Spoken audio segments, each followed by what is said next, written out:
Assalamualaikum warahmatullahi wabarakatuh, saya Gunung Cahyo. Jangan lupa like dan subscribe channelnya Ustadz Sahal. Oke? Ya, kalau saya dalam Al-Quran Al-Fatihah, saya awalnya dulu tuh ngerasa, oh saya hafal gitu. Taunya pas belajar banyak salah, panjang pendeknya, harus dibenerin yang seperti itu. Akhirnya, oh yang bermanfaat yang ini gitu loh. Ini yang wajib, yang setiap sholat kita harus bacakan gitu.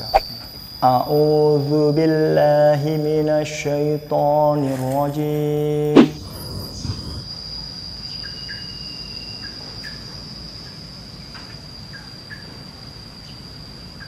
Oke, bismillahirrahmanirrahim. Teman-teman semua, assalamualaikum warahmatullahi wabarakatuh.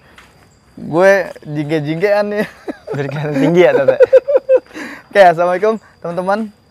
Kolaps lagi bareng Bang Gunawan Dwi Cahyo. Ini sosok yang luar biasa, pemuda soleh sekarang. Masya Allah. Doanya, Tet. Masya Allah, tabarakallah. Beliau sekarang di Bali United. Ini kaosnya gue pakai tuh, lihat tuh. Gunawan Dwi Cahyo, Gunawan, ya enggak? Nomor 13 nih. Padahal nomor 13 ini nomor yang orang nggak berani yang katanya sial gitu kan. Iya kan, 1 tambah 3, 4. Ya. Itu yang banyak orang nggak berani pakai. Nah, sebelumnya kita tanya lebih jauh tentang persepak bolaan Bang Gunawan. Tapi kali ini pasti teman-teman bertanya-tanya tentang sosok Bang Gunawan nih, lahirnya di mana. Kan nggak mungkin tahu-tahu langsung brojol, udah gede begini kan. Perlu tahu. Oke, Bang Gunawan gimana Bang? Kita sahabat teman-teman. Kalau saya lahir itu di Jepara. Jepara. Ya. Tahun berapa Bang? Tahun 89. Oh, Masya Allah, masih muda banget ya. Ya, Sama, 30, saya masih 32. Berarti saya masih di bawahnya beliau masih. 89, terus? Ya. Nggak percaya. 89, lahir di Jepara, terus tinggal juga sebelumnya di Jepara. Di Jepara. Sekolah di Jepara. Oh, luar biasa. Baru SMA baru di Salatiga. Salatiga sebelum Semarang. Berarti Salatiga tuh Jogja ya? 7. Iya benar. Salatiga. Kalau kita soal 10, Iya. Salatiga 7. Terus berapa bersaudara Bang? 4. Empat Saya bersaudara. laki-laki sendiri nomor Nanti anak 2. pertama? Anak nomor 2. Anak kedua. Jadi saya anak nomor 2, laki-laki sendiri. Pertama yang lain berarti perempuan. perempuan. Yang ketiga 4 perempuan juga. Perempuan, luar biasa. Tapi orang tua sekarang masih ada, alhamdulillah ya. Ibu masih ada, yang bapak udah nggak ada. Di tahun? Di 2000 saat ente usia berapa meninggal? 2018. Oh, baru. Oh, pas yang ini, pas di Bali yang pas juara itu. 2019. 2019. Ya. Ya. Jadi pas habis itu, pas di tengah-tengah pas mau pertandingan lawan apa itu, terus saya pulang karena harus bapak nggak ada.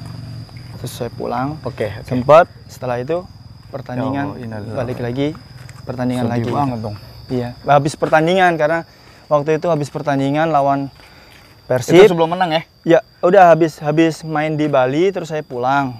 Izin satu pertandingan, terus balik lagi pas lawan Persib. Alhamdulillah, waktu pas habis bapak nggak ada, hasilnya kan bagus. Jadi dan menang 2-0. motivasi Terus tersendiri akhirnya tuh kayaknya. sedih banget gitu loh, karena biasa tuh mau pertandingan tuh nelpon orang tua, bapak, ibu mau nonton, minta doanya gitu, suruh nonton gitu kan. Itu tuh nggak ada gitu, cuman ibu doang. Habis itu karena kan yang dulu kan bapak kan emang orang tua tuh, bapak tuh yang ngelarang dulu karena saya sering sakit atau apa gitu. Dengan dia tuh bangga, ada kebanggaan saya bisa bermain sepak bola sampai sekarang gitu tuh. Sering, maksudnya kalau ada jersey temennya sering dikasih atau apa itu dia seneng gitu loh, bagi-bagiin misal jersey saya gitu. Akhirnya terus yang kemarin-kemarin nggak ada tuh, ada lah sedih gitu karena Sedih dalam. iya karena nggak ada yang kayak gimana ya, beda lah gitu. Kurang ya. Kan sebelumnya kita dengar kisah Bang Gunawan ketika main bola, awal mula bola itu dari kecil. Iya. Dari SD kelas 3. Cuman kita mau tahu tentang lebih dalamnya ini tentang sosok Bang Gunawannya. Terus gimana tuh Bang? Kayak di usia 3 SD, terus konsentrasi di bola, dengan pelajaran sekolah gimana tuh? Terganggu nggak? Sebenarnya sih kalau misal SSB itu kan dia di hari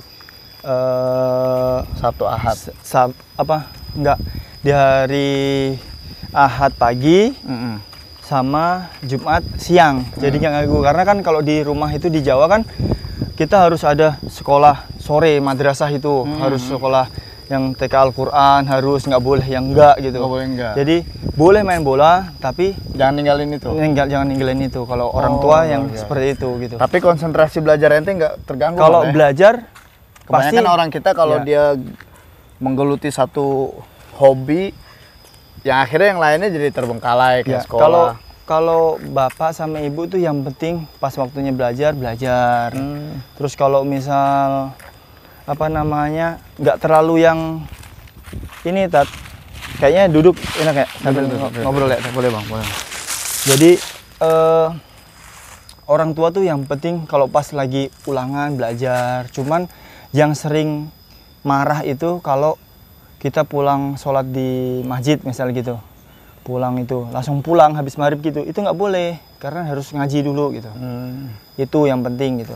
Terus sepak bola itu sama itu ya cuman hanya itu gitu, sebatas itu. Yang penting kamu tuh bisa ngaji gitu. Allahu Akbar. Kalau orang tua ya sampai besar saya udah nikah aja, yang sering ditanyakan ibu gitu sama bapak dulu tuh, bapak almarhum itu tuh selalu menanyakan gimana sholatnya gitu, jangan tinggalin, yang kayak gitu doang. Jadi bukan yang kamu udah ini apa belum, apa kamu prestasinya apa, dia jarang banget yang mempertanyakan gitu, karena dia selalu berpesan gimana sholatnya, jangan tinggalin, itu buat contoh buat anak-anak gitu.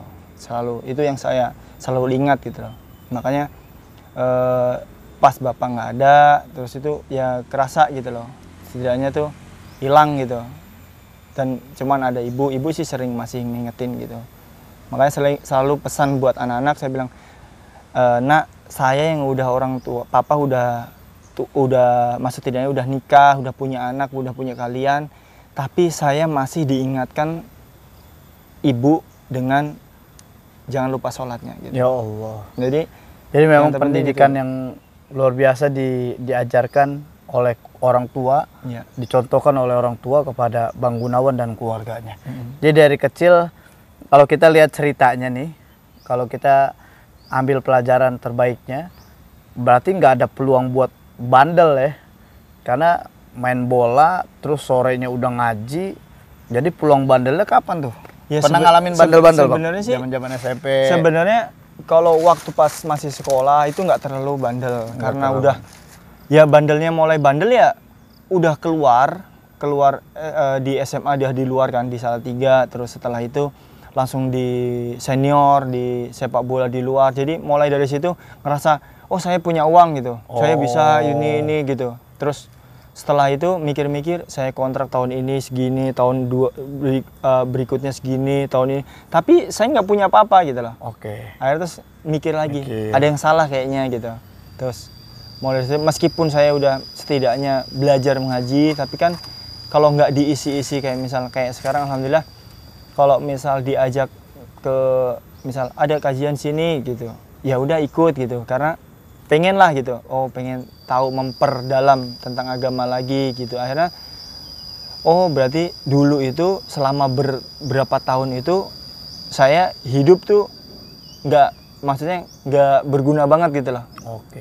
Ngerasa kayak gitu. Banyak melalaikan. Ya, melalaikan karena ntar aja lah, masih itu. Sekarang kalau kita misal kayak gitu kan nggak sah gitu. Dulu kan kalau misal kita habis misal minum atau apa misal kayak gitu, itu nanti sholatnya nggak sah gitu. Akhirnya pemikiran kita ya udah nggak sah berapa hari. Jadinya akhirnya beberapa hari itu kita nggak ngelakuin apa-apa gitu.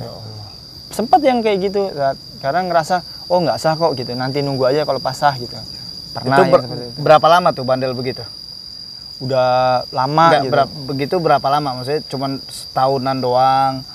Pokoknya sampai terakhir 2011, 2010 itu. Berarti setahunan ya? Udah 3 tahunan. 3 tahunan ya? 3 tahun sempat bandel. Saya ngerasa ada kontrak besar, tapi saya nggak punya apa-apa. Nggak dapat apa-apa.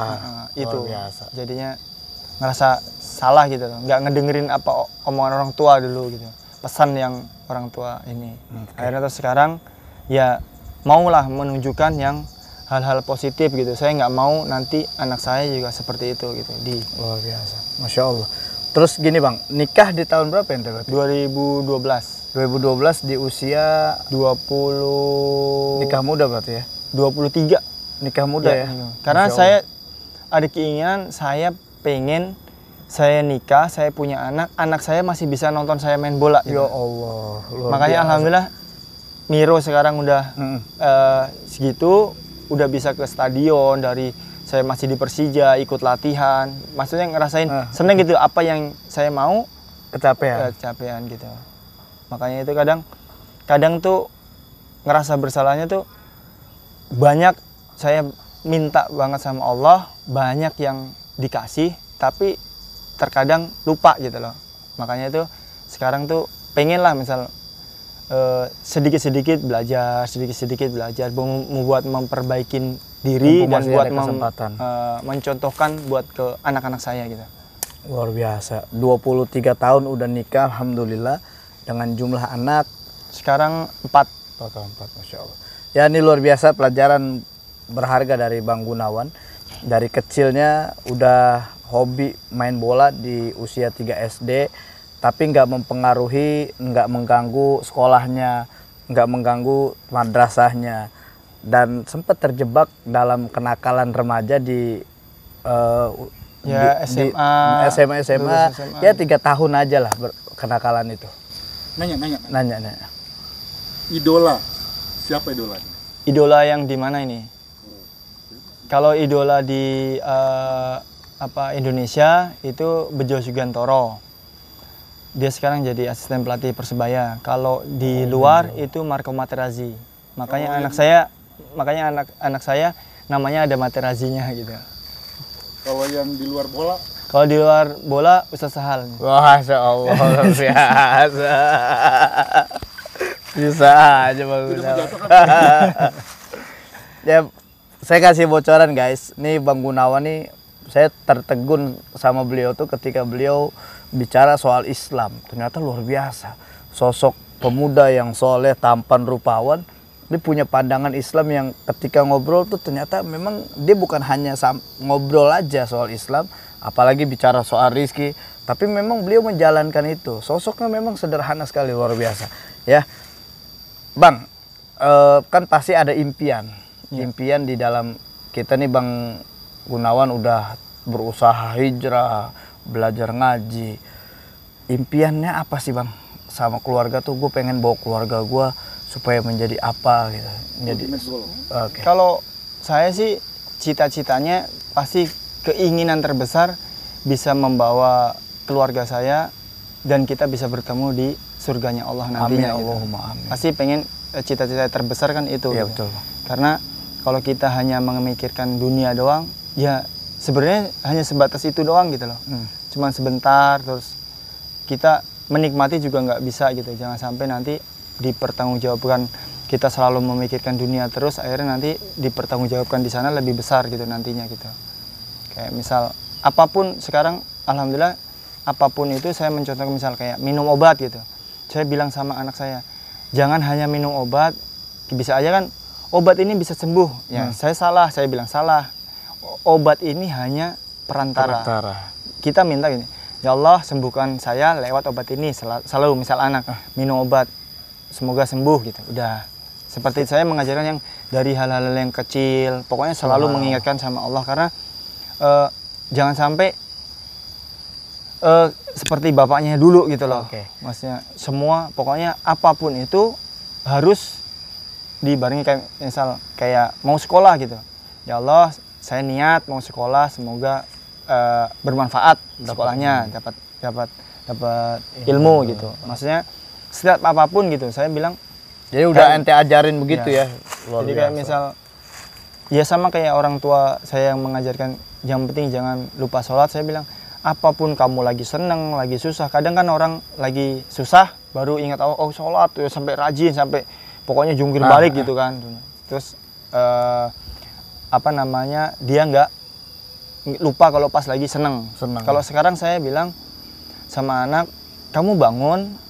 Kalau kamu bangun, berarti kamu masih dikasih hidup. Rasa terima kasih kamu, minta sama Allah, bilang sama Allahnya apa? Bilang gitu, dikasih hidup itu. Ya Allah terima kasih, kan bukan itu. Dari sujud. Kamu bisa sujud, kamu berdoa, itu dari apa? Sujud apa? Sholat. Berarti kamu harus bangun, kamu ngerasa kamu masih hidup, berarti kamu berterima kasih apa? Sholat subuh, saya bilang gitu. Maksudnya dari situ saya mengajarkan tentang pokoknya harus apapun lah kita terima kasih, kan nggak bisa ya Allah terima kasih gitu, kan nggak bisa gitu. Kita minta ya Allah terima kasih tapi kita nggak melakukan apa kewajiban kita. Luar biasa. Ya, itu jadi implementasi rasa syukur yang Bung Gunawan ajarkan sama anaknya adalah dengan ibadah pada Allah Subhanahu wa taala. Nanya, surat paling favorit dalam Al-Qur'an? Surat kalau yang ente paling favorit kan? Kalau surat saat ini yang lagi sering dibaca di sholat. Kalau apa namanya? Kalau saya sih karena belajar, karena banyak yang bacaan yang salah, banyak yang pelan-pelan, terus paling yang pendek-pendek aja gitu sih enggak. Paling favorit apa? Ya kalau saya dalam Al-Quran Al-Fatihah. Al-Fatihah yang Udah, paling favorit. karena pertama kali saya Segala-galanya. belajar ya, karena saya belajar. Luar biasa nih. Karena pertama saya awalnya dulu tuh ngerasa oh saya hafal gitu. Taunya pas belajar banyak salah, panjang pendeknya harus dibenerin yang seperti itu. Akhirnya oh yang bermanfaat yang ini gitu loh. Ini yang wajib yang setiap sholat kita harus bacakan gitu. Itu aja sih. Luar biasa. Memang Al-Fatihah kenapa diawalinya dengan kalimat Alhamdulillah 17 kali kita baca, berarti 17 kali Allah ingin ajak kita untuk selalu bersyukur. Iya. Favoritnya surah Al-Fatihah. Karena Al-Fatihah disebut umul kitab, umul Quran. Karena semuanya ada di surah Al-Fatihah itu luar biasa. Challenge baca Quran. Oke, coba baca Quran. Surah Al-Fatihah kita mendengar. Ini ngerjain nih, Bang. A'udzu billahi minasy syaithanir rajim. Bismillahirrahmanirrahim. Alhamdulillahi rabbil alamin. Ar-Rahmanir Rahim. Maliki yaumiddin. Iyyaka na'budu wa iyyaka nasta'in. Ihdinas siratal mustaqim. Siratal ladzina an'amta 'alaihim ghairil maghdubi 'alaihim waladdallin. Amin, Masya Allah. Alhamdulillah, penutup di pertemuan kita kali ini kita dengarkan bacaan Al-Fatihah yang dibacakan sama Bang Gunawan Dwi Cahyo. Insya Allah ini menjadi pemberat timbangan akhirat kelak amal kebaikan Bang Gunawan. Tentunya kita sama-sama berdoa semoga Bang Gunawan beserta keluarga kumpul lagi di surga kelak. Amin. Dan kita juga berkumpul di surga. Kalau Bang Gunawan nggak temu saya di surga, panggil saya Bang, cari-cari saya. Insyaallah. Oke, insya Allah ya. Kebalikannya. Insya Allah, insya Allah. Semoga Allah berkahi kita, Allah lindungi kita. Barakallahu fikum. Wa faqakumullah. Assalamualaikum warahmatullahi wabarakatuh. Waalaikumsalam.